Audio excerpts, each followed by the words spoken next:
ayan na yan ito yung sinasabi natin kanina. Yung ito yung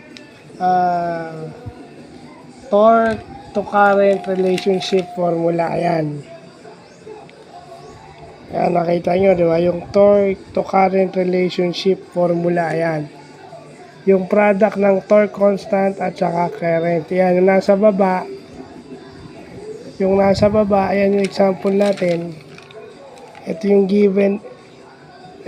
Ayan yung given, di ba? O, ayan. Ayan yung given, and then nakawatan na example. Ayan na yan. So, saka na yung iba. So, ito yung mga ginagawa natin kahapon. Pero, ngayon lang natin na i-vlog. So, ayan yung pinakamagandang natututunan natin. May mga ganyan. So, i-define natin yan isa-isa in the next coming days or weeks or months.